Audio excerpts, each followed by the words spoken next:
Hey, this is Matt again. So, I want to talk with you about what happens. What are some of the factors that come into play when we decide to take a deeper dive into the world of experiencing gratitude and appreciation? Let me say first what I'm talking about when I talk about gratitude and appreciation. Gratitude and specifically appreciation, very similar, and they have to do with the feelings of well-being that we feel when we call to mind or when we're present with um, a gift that has been given us. Now, sometimes when we feel a moment of appreciation, it's not related to somebody giving us a physical gift, but rather it is a sense where there's just a widening and an opening up and a softening and a sense of, wow, that's really nice. But if you scratch the surface, and that could be a sunset, that could be a relaxing day at the beach, it could be that feeling you get when the coffee starts brewing in the morning. And some of those things don't necessarily feel like someone has specifically given you something wrapped up with a bow around it, but it is still appreciation. And appreciation does really good stuff for you because it helps you combat stress. It helps you regulate strong emotions.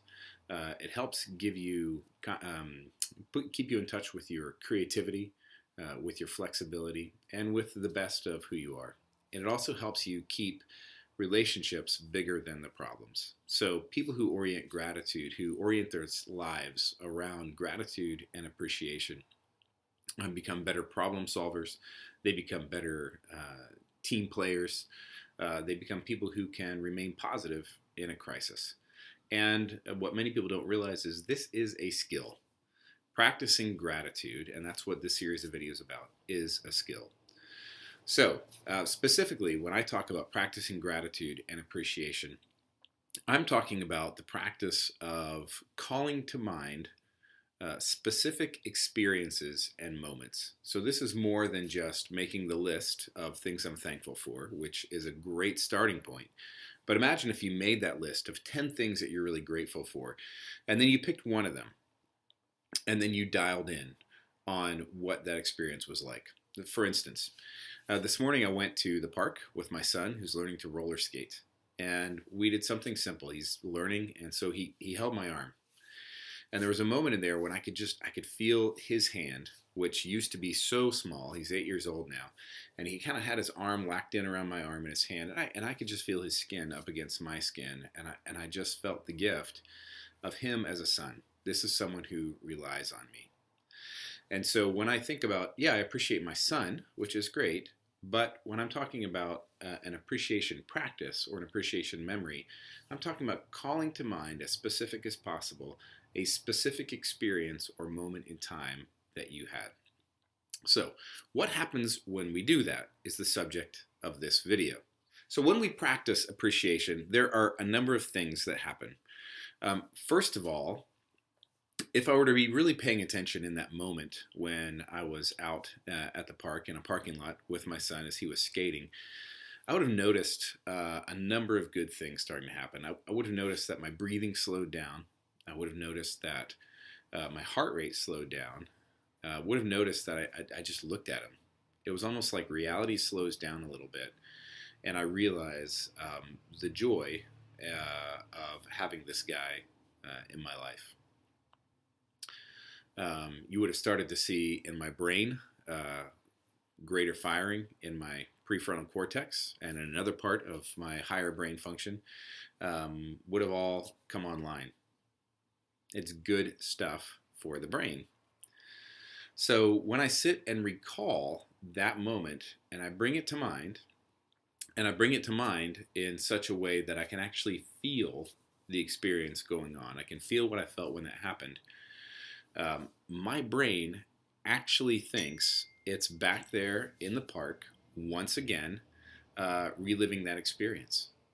And it starts to produce the same neurotransmitters and the same good juices that a brain produces when you're having the experience. So when we take time to call to mind an appreciation experience, our brain actually re experiences the moment and it can even enhance Perhaps at the time when something like that was going on, you were actually going faster than you could to really keep up and enjoy the moment. So when you take time to savor the moment and to call it to mind, your brain can actually enhance and you can experience a greater fullness of appreciation. So that's the first thing when we practice appreciation is our brain just re-experiences and enhances the same thing that was going on when we were doing the experience in the first place. Now, another thing that will start to happen is as you literally add up the minutes in a day, over a week, over a month, over a year, that you spend with your brain and your mind in a state of appreciation, right? So all the while when I'm calling to mind and I'm experiencing the sense of, right? I'm doing certain activities that help me recall to mind that experience. And time is going by while I'm doing that. So it's just like if you were exercising and you were working out, and physical trainers or people who do bodybuilding will talk about time under tension. Well, how much time under tension were your muscles? In this sense, it's the opposite. It's not tension. It's how much time in appreciation was your brain. Because when that's happening, your brain is actually starting to restore, rebuild, rewire, reconnect itself. And it's starting to reconnect pathways to help you actually have a greater function. So some of the things that start to improve with the amount of minutes, literally minutes you spend in appreciation are you have greater response flexibility. So in other words, when things come at you, you don't just immediately go into reactionary mode. You have greater creativity. You have greater relational ability with people. You actually start to see people more. And so you become more effective in your interpersonal relationships. You have less stress. You find that you can sleep better. And with that come a whole host of good benefits.